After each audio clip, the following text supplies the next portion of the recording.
Hey, welcome back to the Mobility Project. Today we're going to talk about all things external rotation. And to kick it off, I want to show you something that I got from one of my friends. This thing is called the Slingshot by Mark Bell.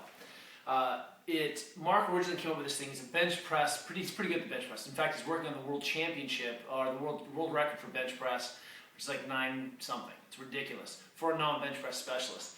Anyway, Mark one time was missing some extra rotation in his shoulder. Hey, we know we've got to get that extra rotation and flexion to be able to close the joint off and have it be stable.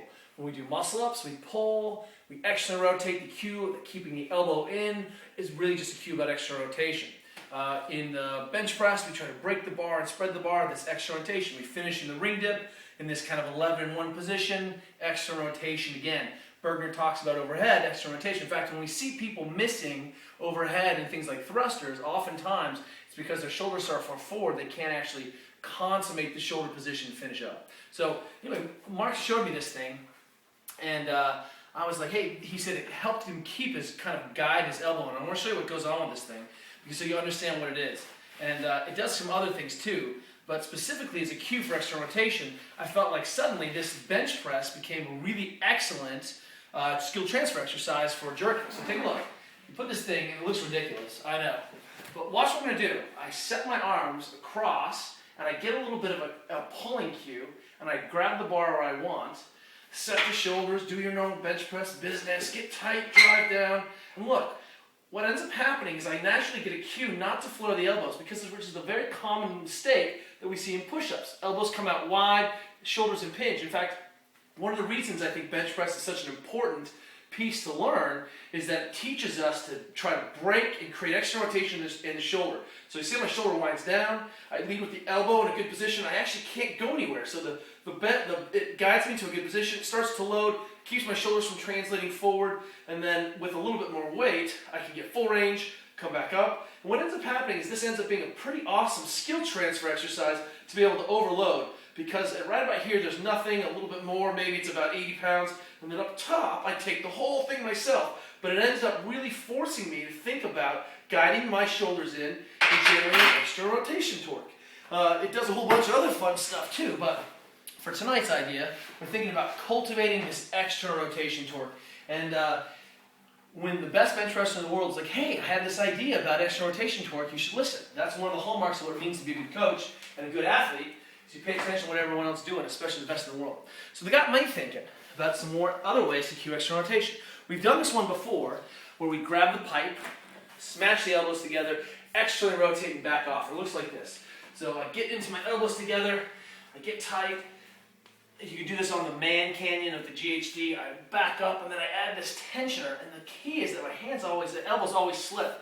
Well, after working with Mark's stuff, what I did is I took my jump stretch band and I made 3 loops with it, right? And I stuck my elbows in those loops.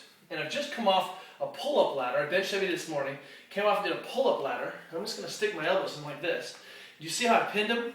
So guess what I've got here? Oh, I wind up, load, and I've got this pretty, look at that. Split, rotate, big extra rotation, lock the elbows in, go ahead and push back. You're going to catch pieces of your lat and triceps that are have never ever seen the light of day. Back up, back it off if you need, and then apply a tensioner. So the load is your shoulders coming back. Contract, relax here. You don't even need any more extra rotation, but the 2 band pieces around your elbows makes a big, big difference. So check a look at that. That's homework number 1 today. What's that stretch you say? Flexion and external rotation. And you'll find that you can probably cue. We've got our ultimate flexion mode if that's what you need, but today we're going to add, that's piece number 1. Piece number 2 for external rotation is we're going to get that arm in and spend a little time in this position, opening up the tricep, opening up this kind of global flexion piece, and then just adding a little bit of kind of this extra rotation bias into this corner. So number 2, let's really camp out, keep the rib cage in and down nice and tight, try to open yourself up here.